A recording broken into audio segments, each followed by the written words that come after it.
Hey everyone, thanks for commenting and receiving the video. Really appreciate the support. And I wanted to make this video today because there is an epidemic of anterior pelvic tilt in our society.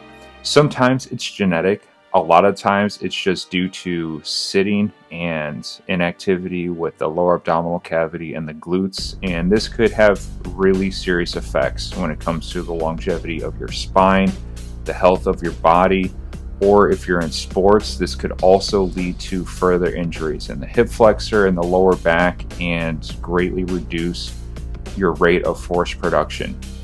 So some people think that anterior pelvic tilt can't be fixed. Some people feel that it is genetic, and it could be genetic in some cases.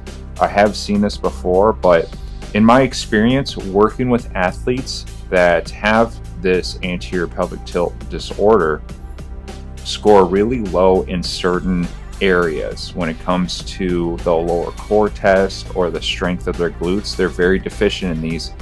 And if you use some common logic, if some areas are tight and some areas are weak, if you improve those, improve the flexibility of the tight areas and improve the strength of the weak areas, you will start to correct this postural, this pelvic tilt into a more optimized position.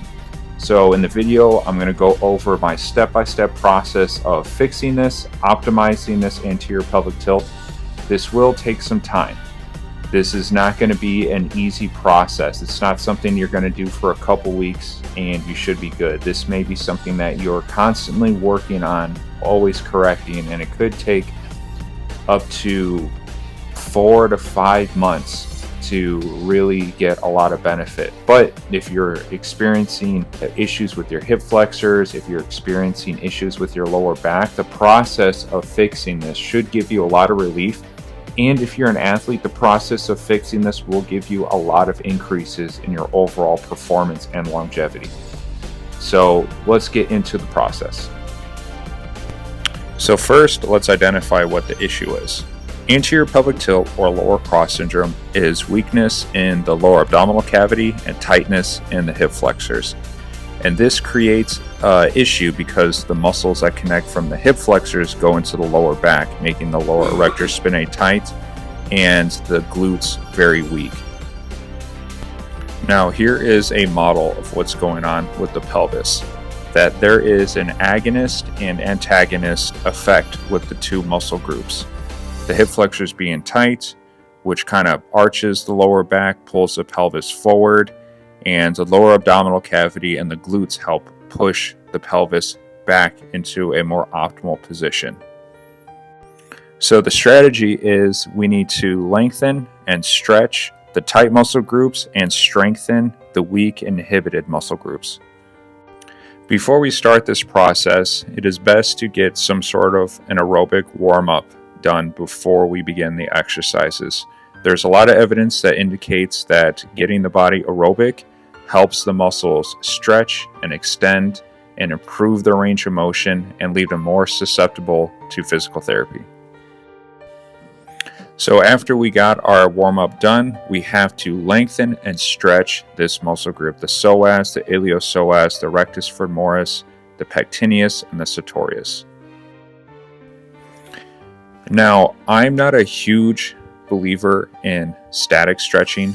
There is a lot of conclusive evidence that points that static stretching will deactivate muscle groups, which could severely affect performance. So each of these stretches you want to try to do in a ballistic fashion. This is the hip flexor stretch. Also raise one arm in the air of the same side that you're stretching, making pulses into the floor. Do this for about 10 to 30 seconds twice on each side. The next stretch is a reverse Nordic type stretch. I like to use this for the rectus femoris. Again, I'm doing this in a pulsing fashion. I don't want to hold and just drop into a static. I really want to pulse and try to expand the tissue of the rectus femoris.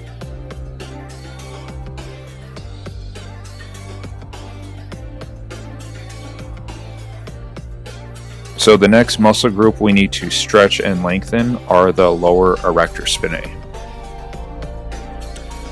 With stretching the lower erector spinae, I like to hit a bunch of muscle groups with this at the same time. You have the V-sit, really trying to pulse and get your head to the floor. You have the sit and reach. This one hits the lower back a little bit better on some people. And another stretch with your legs open, reaching behind your ankles, trying to get your head to the floor. This one also is very helpful. And one more stretch is the stand and reach. This one also can hit the lower back and the hamstrings, pretty good for some people. I would say pick a few stretches that work the best for you and do 2 sets for 30 pulses.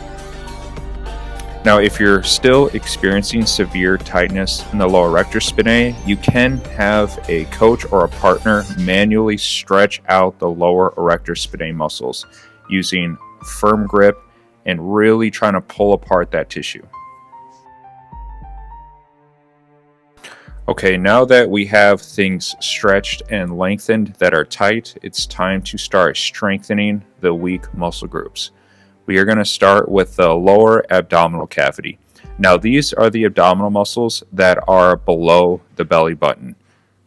So if you look at this chart, we have different regions of the abdominals. We are trying to emphasize strength in the hypogastric region and a little bit of the umbilical region. So this is the lower core hold progression. This is a phenomenal exercise for hitting the lower abdominal cavity. And start with one leg, keeping your lower back flat to the floor, and lower your leg as far as you can without your lower back rising. Now you can start at the very top. The end range is about 1 inch from the ground, and try to hold that for 60 seconds.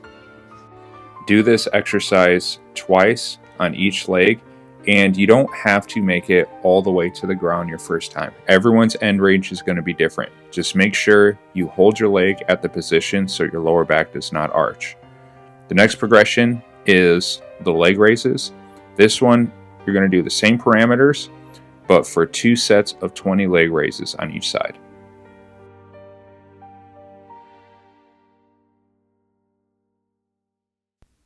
Once you maxed out those first 2 exercises, start doing double leg raises for the lower core hold. Once you can hit 60 seconds twice with about 1 inch of space between your heels and the floor, we can start progressing to the next phase. The next progression to the double leg hold are to do double leg lifts. Try to do 2 sets of 20 lifts, maintaining a flat lower back.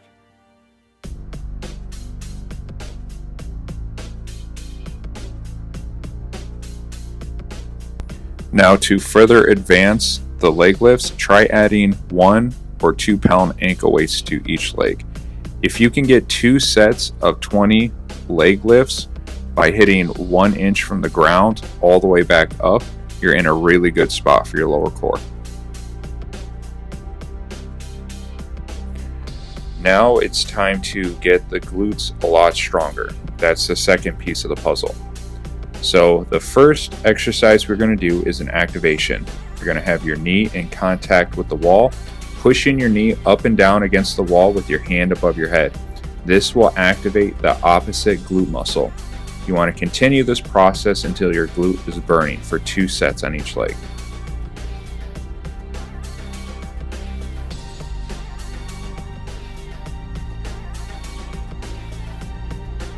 So with this exercise, each set will be 2 minutes long, consisting of 30 seconds of hip bridges on the wall, followed by 30 seconds of clamshells, then another 30 seconds of hip bridges, finished off with another 30 seconds of clamshells. Be sure you keep your feet flat to the wall throughout the entire exercise.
The next exercise are hip bridges through the heels. Now the heels are a good way to activate the glute max. I don't like to use hip bridges on the floor for glute max activation and strength development. I prefer at a level plane. You can use a bench or your couch, but you're going to do this for 30 to 50 reps twice.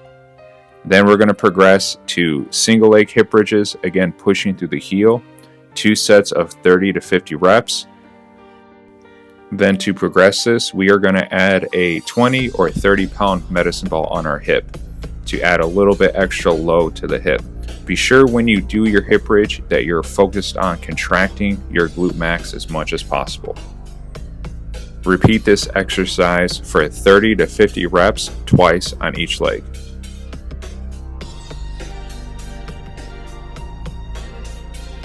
The final progression for strengthening your glute muscles are the loaded hip bridges.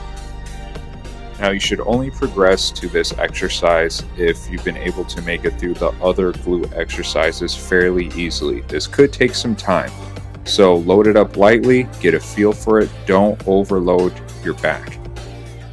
You're going to want to do this exercise with a 2 or 3 second pause at the top for 2 to 3 sets. And that's the end of the routine. If you made it to the end of this video, I appreciate you reaching out and trying to get extra help.